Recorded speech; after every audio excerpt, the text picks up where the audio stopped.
Vou então convidar para a nossa transmissão de hoje a Lívia Zanolini, diretamente dos estúdios do SBT em São Paulo. Lívia, muito obrigada aí por se juntar a nós nessa tarefa, um dia bastante movimentado no Supremo Tribunal Federal com esse inquérito do golpe e também as movimentações, né, no Brasil todo, não só aqui em Brasília, mas aí em São Paulo, também em relação ao tarifaço de Trump, já que São Paulo é um dos estados mais afetados aí por essa tarifa. Então, muito obrigada aí por se juntar a nós nessa transmissão.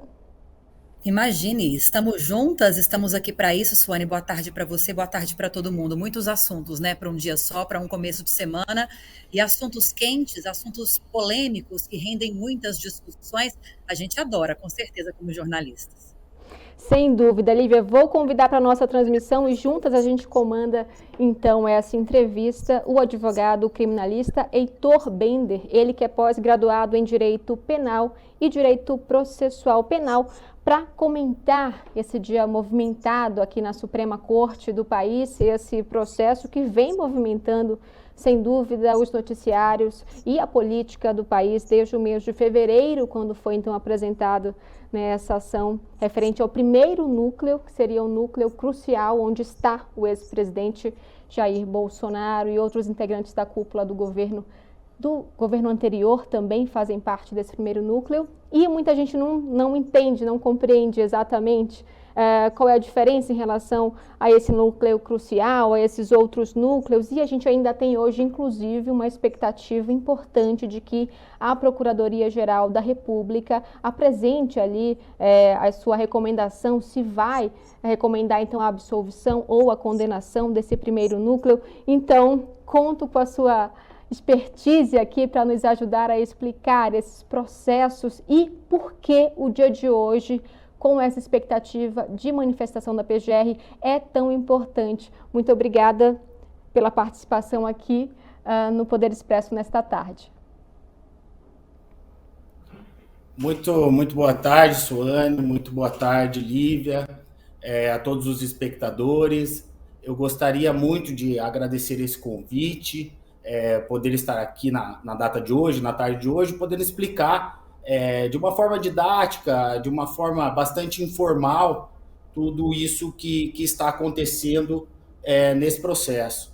Pois bem, somente para iniciar, para explicar brevemente, esse processo ele está ganhando as fases finais. Ele vem se aproximando de uma decisão, de uma tão esperada decisão por todas as partes.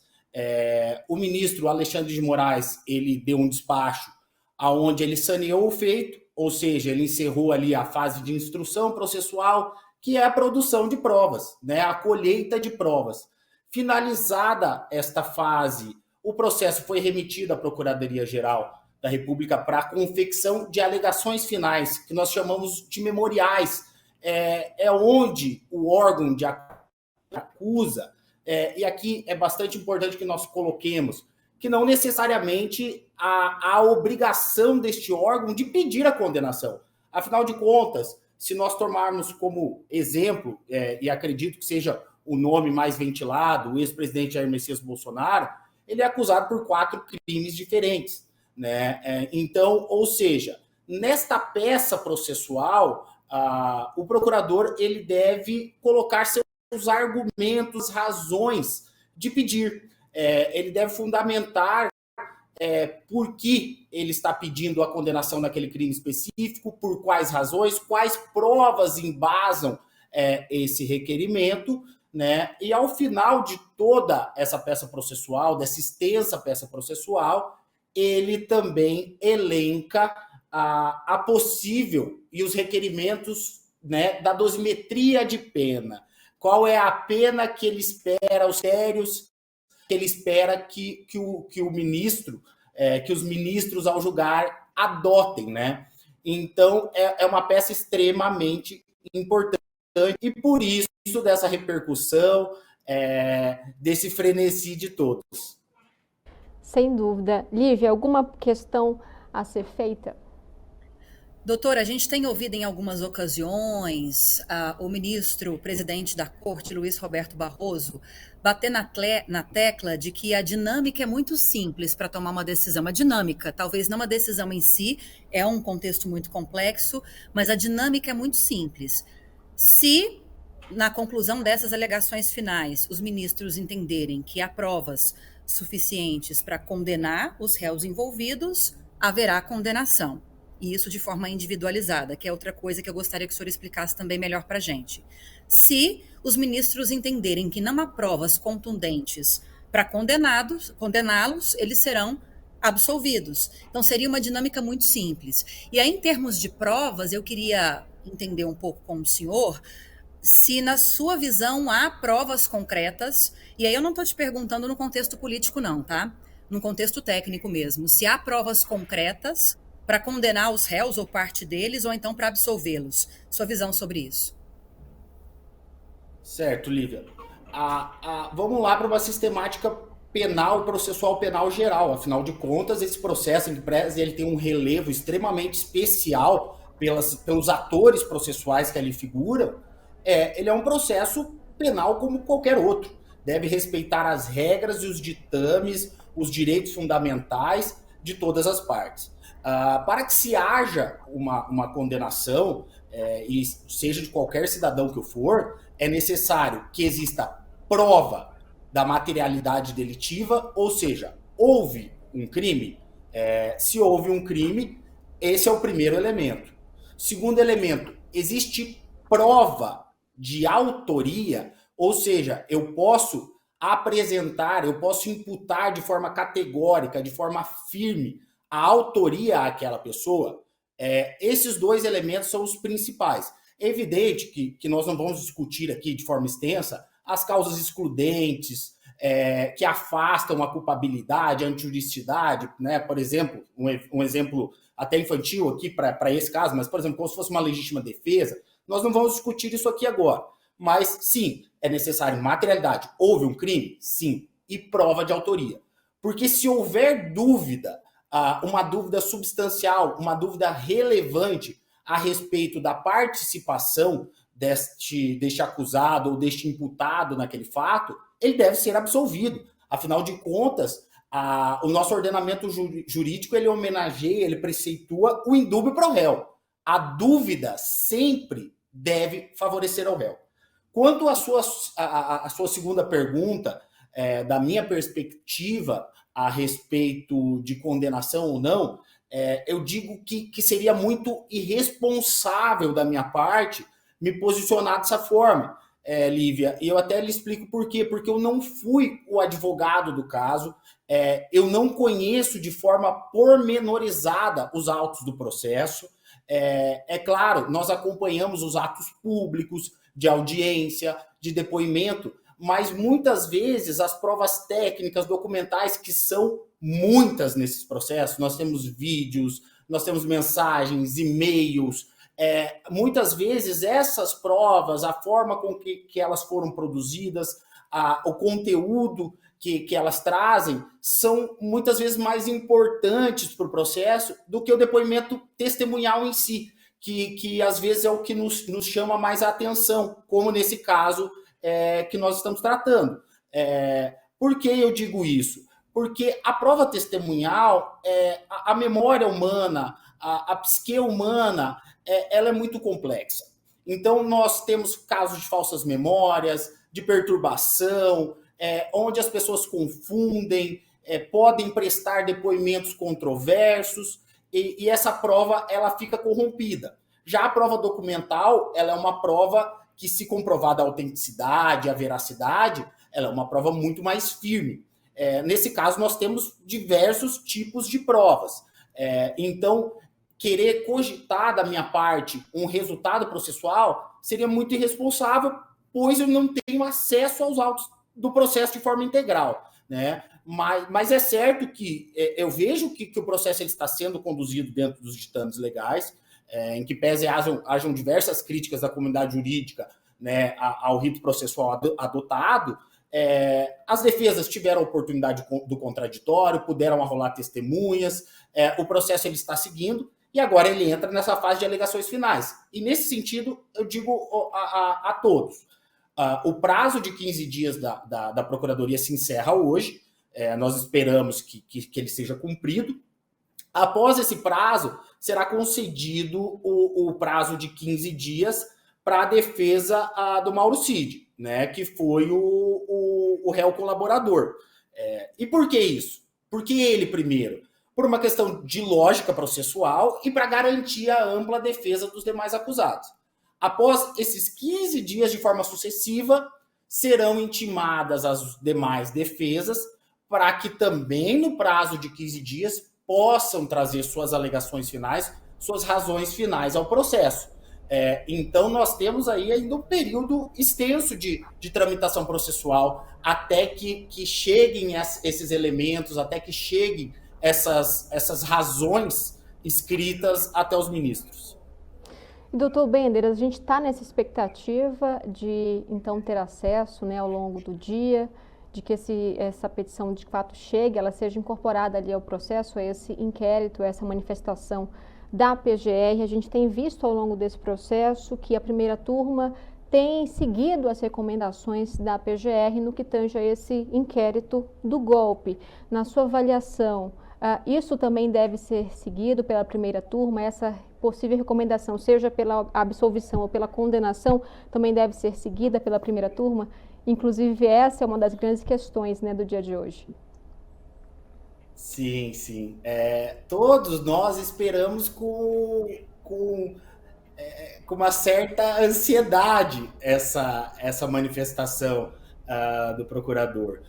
Porque ali certamente trarão as razões mais específicas, de forma pormenorizada, porque essa peça processual, Suane, o que ela reside? O Ministério Público, o representante, o procurador, ele vai colacionar a essa peça todas as razões dele. Por exemplo, vamos pegar aqui o crime de organização criminosa. Ali ele vai ter que explicar de forma pormenorizada por que é que aquele acusado deve ser condenado por aquilo, e ali ele vai ter que elencar todas as provas que ele entende que são contundentes e que mostram que aquele delito aconteceu e que aquela pessoa concorreu para aquele delito, correto? Então, assim, muitas vezes nós vemos os julgadores seguirem, sim, a orientação do Ministério Público, né? Seguirem a orientação da Procuradoria, da acusação, mas isso não é regra. E não é regra por quê? Porque o juiz, o julgador, ele tem que julgar de acordo com a livre convicção dele e com base na lei, com base nas provas. Então, assim, como são vários delitos imputados aos réus, uma pluralidade de réus, uma pluralidade de delitos, então nós podemos assistir diversos cenários diferentes, aonde haja a condenação de determinado réu por um crime, absolvição em um outro. Então, é muito complexo que nós ainda possamos conjecturar a decisão na data de hoje. É claro, de igual forma, o órgão acusador ele não está adstrito a pedir a condenação em tudo.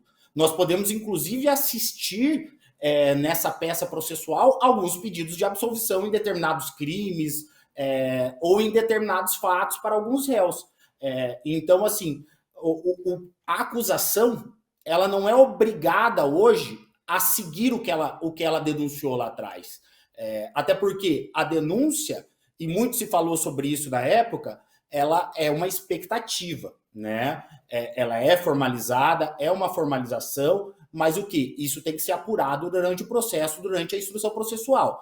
Então, não são poucos os casos que nós assistimos e que nós vemos e presenciamos que o próprio órgão acusador, que o Ministério Público, venha aos autos e reconheça que aquele réu, que aquele acusado não participou daquele fato exclusivo, ou que ele merece ser absolvido por aquele fato. E como eu disse, aqui são muitos fatos, a denúncia consta com mais de 200 laudas. Só o ex-presidente responde, né, hoje a 4 delitos diferentes. Então, nós podemos ter muita novidade. Eu vou adicionar aqui mais uma informação e o meu último questionamento também aqui na nossa transmissão, porque a gente teve uma ação por parte justamente do ex-assessor internacional de Jair Bolsonaro, Felipe Martins, ele que, por meio da defesa, acionou o Supremo Tribunal Federal pedindo a suspensão das audiências nesse processo, porque, segundo a defesa dele, o ministro Alexandre de Moraes, ele questiona a atuação dele perante a esse inquérito, dizendo que a defesa de Felipe Martins, que o réu foi submetido e está submetido a várias questões, como o não respeito à legítima defesa. Diz, inclusive, em um trecho do documento que Moraes retira direitos básicos, como a permissão para que ele possa conceder entrevistas, por exemplo, entre outras questões, e pede esse ponto de suspensão das audiências. Na sua avaliação, até pelo andamento que a gente já viu no dia de hoje, essa decisão, né? O ministro pode ou não acatar essa decisão? Que impacto isso teria nessa reta final aí de julgamento em relação a esse núcleo crucial, que é esse núcleo 1, que faz parte do ex-presidente? Certo. Suane, a comunidade jurídica como um todo tem assistido a esse processo de uma forma extremamente preocupada. E eu digo porque, em posicionamento pessoal meu, Heitor, como advogado, me parece incompreensível que o julgador ele seja uma das supostas vítimas de um inquérito. Se ventilou uma possível ameaça contra a integridade do ministro. Então, me parece que por mais honesto que o cidadão seja, por mais imparcial que ele seja, não se trata aqui de boa ou má fé. Se trata dos próprios elementos inconscientes do nosso cérebro, que o quê? Que vão decidir de acordo com as circunstâncias. A partir do momento que eu estou contaminado pela prova, que eu estou contaminado pelos fatos, é impossível que eu tome uma decisão que seja totalmente imparcial. Então, isso questionou muito a posição de o ministro Alexandre ser o relator desse processo. Quanto à questão de suspensão, eu acho pouquíssimo provável que essa decisão seja deferida. Até porque, como nós temos assistido, os pedidos da defesa e muitas vezes estão se esbarrando nessas decisões proferidas pelo relator. Então, me parece pouco provável que ele reconheça que ele não está sendo parcial, né? Como a defesa colocou, não está sendo garantida a ampla defesa. Então, por isso, essa minha introdução. Esse processo, talvez, ele esteja muito contaminado por vícios de vontade. E não estou aqui dizendo de forma alguma, questionando a integridade do ministro, dizendo que o ministro é desonesto ou algo assim. Mas é uma questão do ser humano. É uma questão de ser a imparcialidade a partir do momento que a pessoa está envolvida naqueles fatos, que ela teve contato com as provas, que ela assistiu tudo isso, me parece que ela não consegue ser imparcial. Então, eu acho pouquíssimo provável que essa decisão seja reconhecida pelo ministro. Afinal de contas, ele está julgando a parcialidade dele mesmo, e me parece que ele não irá reconhecer que ele é imparcial.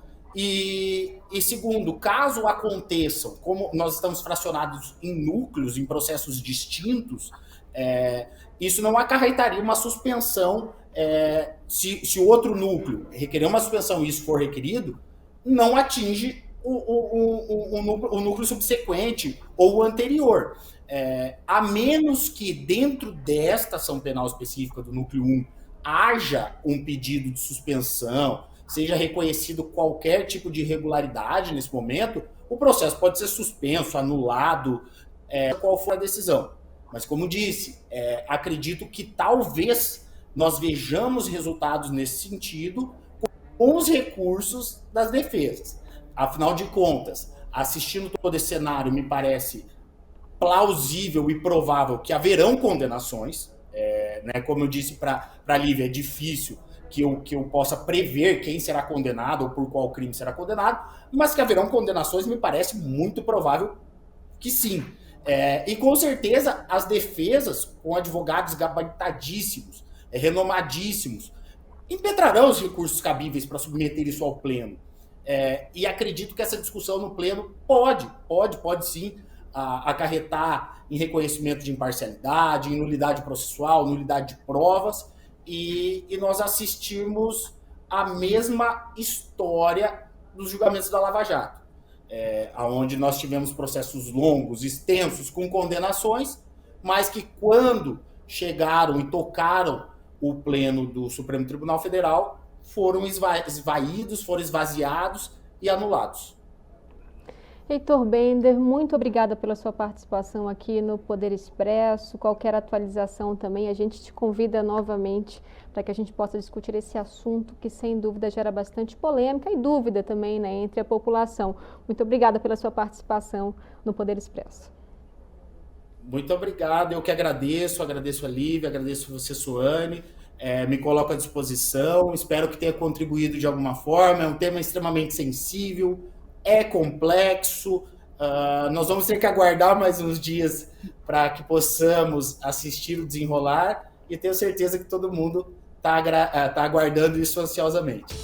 SBT News, o maior canal de notícias do YouTube.